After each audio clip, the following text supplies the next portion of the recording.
প্রতি বছর বিভিন্ন অনুষ্ঠান আমাদের সামনে পালন করে এবং যার ফলে আমরা কিছু পর্যালোচনা কিছু আলোচনা করবার সুযোগ পাই, যে কারণে আয়োজকদেরকে আজকে বিশেষভাবে ধন্যবাদ এবং কৃতজ্ঞতা জানাতে চাই।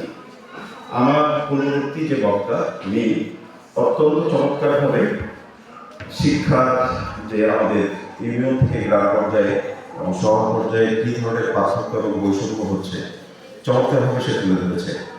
আমাদের শিক্ষার্থীরা এই যে চিন্তাগুলো নিয়ে এসেছে, রাজনীতিমুক্ত শিক্ষাঙ্গন সহ, এটি আসলে খুব ভালো বিষয়। তবে একটি বিষয় লক্ষ্য করবার মতো যে আমরা সবসময় শুধু আলোচনাই করি, আলোচনার টেবিলে অনেক ভালোভাবে কথা বলে যাই, কিন্তু আদতে সেটি ফলাফল আমরা কিন্তু সেভাবে ভোগ করতে পারি না বা পাই না।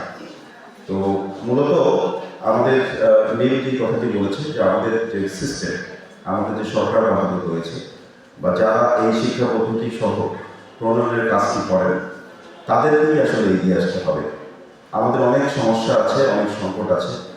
আমরা এইভাবে আলোচনা বারবার করবো, আমাদের এই তথ্যগুলো হয়তো এই আয়োজকরা পাঠিয়ে দেবেন, কিন্তু সেটি যদি ফলাফল না আসে এই আলোচনাগুলোর আসলে কোনো আর মানে থাকে না। তো আমি শুধু এটুকু বলতে চাই যে আমাদের কর্তা ব্যক্তি যারা রয়েছে তাদেরকেই মূলত এগিয়ে আসতে হবে প্রথমে। আমরা প্রস্তুত আছি, বাংলাদেশ আগে যে অবস্থানে ছিল সেখান থেকে আর্থসামাজিকভাবে সাংস্কৃতিকভাবে আমরা কিন্তু এখন অনেক উপরে চলে এসেছি, কিন্তু আমাদের একটি জায়গায় আমরা সবসময় ধরাশায়ী হয়ে গিয়েছি, সেটা হচ্ছে আমাদের সেই শিক্ষায় কেন জানি সবসময় আমরা পিছিয়ে পড়ছি আমাদের সিস্টেমের কারণে। এই সিস্টেমকে আমাদের কীভাবে পুনর্জীবিত করা যায়, আমরা কীভাবে আধুনিক শিক্ষায় শিক্ষিত হতে পারি, বিদেশের সাথে উন্নত বিশ্বের সাথে কীভাবে নিজেদেরকে পা মিলিয়ে তুলতে পারি, সেই বিষয়টি ভাবনায় নিয়ে এসে কার্যকর ফলাফলের দিকে যাওয়াটা খুব বেশি জরুরি হয়ে পড়েছে। প্রিয় উপস্থিত বৃন্দ, আমাদের এখানে বোদা উপজেলার প্রশাসনের কর্মকর্তারা রয়েছেন, শিক্ষানুরাগী মানুষেরা রয়েছেন আমাদের এখানে একজন শিক্ষা কর্মকর্তা, অত্যন্ত জনবান্ধব এবং শিক্ষার্থী বান্ধব শিক্ষানুরাগী মানুষও বলে তিনি আমাদের প্রাইমারি শিক্ষা কর্মকর্তা এখানে রয়েছেন। এছাড়াও যারা রয়েছেন সকলের দৃষ্টি আকর্ষণ করে শুনে একটু বলি যে আমাদের বোদা উপজেলা, এই বোদা উপজেলায় আমাদের যে প্রধান যে সমস্যাগুলি সেগুলি হচ্ছে আমাদের শিক্ষক সহ শিক্ষা প্রতিষ্ঠানের মানুষজন আমরা কিন্তু নিয়ম পরিচালনায় সঠিকভাবে চলি না, সঠিক নিয়মে চলি না। আমাদের প্রধান শিক্ষকরা, আমাদের শিক্ষকরা সঠিক সময়ে শিক্ষা প্রতিষ্ঠানে উপস্থিত থাকেন না, সঠিকভাবে তারা শিক্ষা প্রতিষ্ঠানটি পরিচালিত করতে যা কিছু করা দরকার সেটি করেন না, নিজেরাই ফাঁকিবাজি করেন। এটি আমরা বারবার বলেছি, বারবার পরিলক্ষিত হয়েছে, আমরা এই কথাগুলো বলেই যাচ্ছি, কিন্তু আসলে কাজ হচ্ছে না। যদি সেই জায়গাটিতে আমরা হাত দিতে না পারি তাহলে এই আলোচনাগুলো করে আসলে তেমন কোনো ফলাফল আসবে না।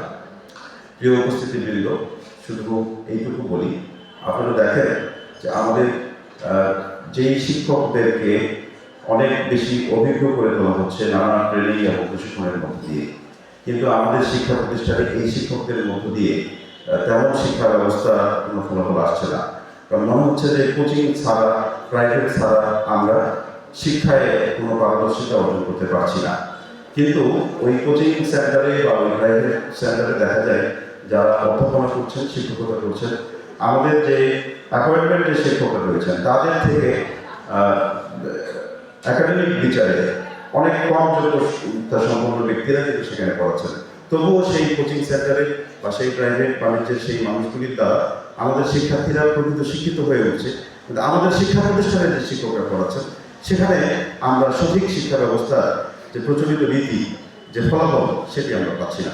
এই জায়গাগুলো আমরা যদি অ্যাড্রেস করতে পারি তাহলে আমাদের শিক্ষা ব্যবস্থার আমূল পরিবর্তন ঘটবে।